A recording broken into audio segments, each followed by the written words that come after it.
আজ আমরা জানব ইসরায়েলের প্রতিষ্ঠার ইতিহাস। ইসরায়েল, যা মধ্যপ্রাচ্যের একটি ছোট দেশ, তার জন্ম, ইতিহাস এবং সমসাময়িক রাজনৈতিক পরিস্থিতি অনেক জটিল ও বিতর্কিত। আজকের এই স্ক্রিপ্টে আমরা জানব ইসরায়েলের ইতিহাস সম্পর্কে, যার শুরু ২০ শতকের প্রথম দিকে এবং যা বর্তমানে বিশ্ব রাজনীতিতে একটি গুরুত্বপূর্ণ ভূমিকায় রয়েছে। ইসরায়েলের প্রতিষ্ঠার পেছনের ইতিহাস। ইসরায়েলের ইতিহাসের সূচনা ১৯৪৮ সালে, কিন্তু এর পেছনে রয়েছে শতাব্দী প্রাচীন এক সংস্কৃতি ও ধর্মীয় ঐতিহ্য। ১৮০০ খ্রিস্টাব্দের শুরুর দিকে ইউরোপে ইহুদি জাতির পুনরুত্থান বা জিওনিস্ট আন্দোলন শুরু হয়। এই আন্দোলনের লক্ষ্য ছিল ইহুদিদের জন্য একটি স্বতন্ত্র রাষ্ট্র প্রতিষ্ঠা করা, যেটি ছিল তাদের ঐতিহাসিক ভূমি, পবিত্র ভূমি, যাকে ইসরায়েলের ভূমি বলা হয়। ব্রিটিশ শাসনকাল। প্রথম বিশ্বযুদ্ধের পর ১৯১৩ সালে ব্রিটেন ব্যালফোর ঘোষণা দেয়, যা ইহুদিদের জন্য একটি জাতীয় বাড়ির প্রতিষ্ঠাকে সমর্থন করেছিল। এরপর ব্রিটেন ফিলিস্তিন অঞ্চলে শাসন প্রতিষ্ঠা করে, যা তখন ওটোমান সাম্রাজ্য থেকে পৃথক হয়েছিল। ১৯৪৭ সালে জাতিসংঘ ফিলিস্তিনকে ভাগ করে দুটি রাষ্ট্রের জন্য একটি পরিকল্পনা প্রস্তাব করে, একটি ইহুদি রাষ্ট্র এবং একটি আরব রাষ্ট্র। ১৯৪৮ সালের যুদ্ধ এবং ইসরায়েলের প্রতিষ্ঠা। ১৯৪৮ খ্রিস্টাব্দে ইসরায়েল এবং আরব রাষ্ট্রসমূহ ও ফিলিস্তিনি আরব বাহিনীর গুলোর সম্মিলিত সামরিক বাহিনীর মধ্যে সংঘটিত হয়।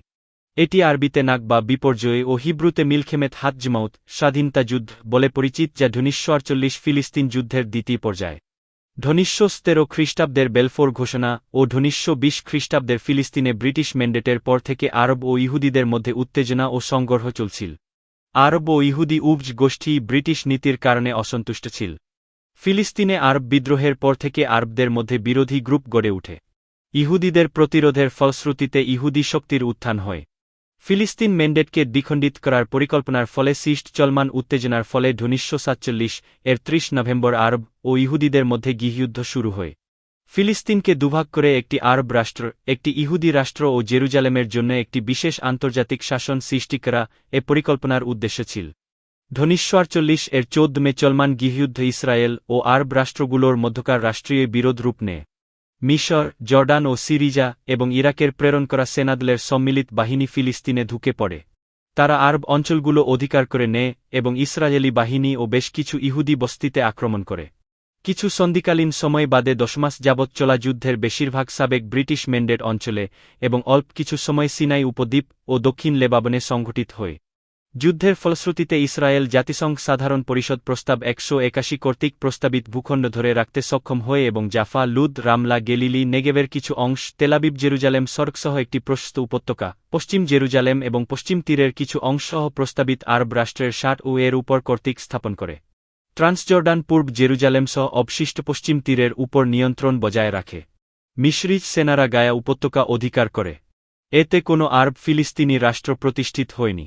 ইরাকি ও ফিলিস্তিনিরা ছাড়া বাকি পক্ষগুলোর মধ্যে যুদ্ধবিরতি চুক্তি স্বাক্ষরিত হয়। এই সংঘর্ষের ফলে মধ্যপ্রাচ্যের জনসংখ্যায় বড় ধরনের পরিবর্তন আসে। ৭০,০০০ এর মত ফিলিস্তিনি আরব ইসরায়েলের অংশ হওয়া অঞ্চল থেকে বহিষ্কৃত হয় এবং তারা ফিলিস্তিনি উদ্বাস্তুতে পরিণত হয়। যুদ্ধের পরবর্তী ৩ বছরে মধ্যপ্রাচ্যের অন্যান্য স্থান থেকে প্রায় ৭০,০০০ এর মত ইহুদি তাদের দেশ থেকে পালিয়ে না হয়ে বহিষ্কৃত হয়ে ইসরায়েলে বস্তি স্থাপন করা অন্যান্য ইহুদি উদ্বাস্তুদের সাথে ইসরায়েলে চলে আসে। ইসরায়েল ও আরব দেশগুলোর মধ্যে যুদ্ধ। ১৯৪৮ সালের যুদ্ধের পর ইসরায়েল ও আরব দেশগুলোর মধ্যে ভূযুদ্ধ এবং সংঘর্ষ চলে। এর মধ্যে সবচেয়ে উল্লেখযোগ্য ছিল ১৯৬৭ সালের ৬ দিনের যুদ্ধ। ১৯৬৭ সালে ইসরায়েল একাধিক আরব দেশের বিরুদ্ধে আক্রমণ করে এবং গাজা, ওয়েস্ট ব্যাংক, জেরুসালেম এবং সিনাই উপদ্বীপ দখল করে নেয়। এই যুদ্ধে ইসরায়েলের একপাক্ষিক বিজয়ের পর প্যালেস্টাইনের জনগণের জন্য একটি নতুন সংকটের সৃষ্টি হয় এবং তাদের অধিকাংশই ইসরায়েলি দখলে চলে আসে। প্যালেস্টাইন সমস্যা এবং শান্তি প্রক্রিয়া। ১৯৭০ এবং ৮০ এর দশকে ইসরায়েল এবং প্যালেস্টাইনিদের মধ্যে সংঘর্ষ বাড়তে থাকে। তবে ১৯৯০ এর দশকে কিছু গুরুত্বপূর্ণ শান্তি চুক্তি হয়, বিশেষ করে অসলো চুক্তি। ১৯৯৩ সালে ইসরায়েল এবং প্যালেস্টাইন মুক্তির আন্দোলন অসলো চুক্তি স্বাক্ষর করে, যেখানে প্যালেস্টাইন রাষ্ট্র প্রতিষ্ঠার জন্য একটি রোডম্যাপ নির্ধারণ করা হয়। আধুনিক ইসরায়েল। আজকের ইসরায়েল এক শক্তিশালী রাষ্ট্র, তবে এখনও সেখানে প্যালেস্টাইনিদের সঙ্গে উত্তেজনা ও বিরোধ বিদ্যমান। গাজার আক্রমণ এবং ওয়েস্ট ব্যাংকের ভূমি বিতর্ক আজও চলমান। ইসরায়েল বর্তমানে অর্থনৈতিক, সামরিক এবং প্রযুক্তিগত ক্ষেত্রে বিশ্বে অন্যতম শক্তিশালী দেশ। কিন্তু প্যালেস্টাইন রাষ্ট্র প্রতিষ্ঠার জন্য ইসরায়েল এবং প্যালেস্টাইনিদের মধ্যে শান্তি প্রতিষ্ঠা এখনও একটি বড় চ্যালেঞ্জ। ইসরায়েলের ইতিহাস একটি জটিল এবং ভূমাত্রিক বিষয়। শতাব্দী প্রাচীন ইতিহাসের মধ্য দিয়ে চলে আসা এই দেশটি তার রাজনৈতিক সংগ্রাম, ধর্মীয় বিশ্বাস এবং জাতিগত বিভাজনের মধ্য দিয়ে প্রতিনিয়ত নতুন পথ খুঁজে চলেছে। ইসরায়েলের ভবিষ্যৎ কী হবে তা সময়ই বলে দেবে।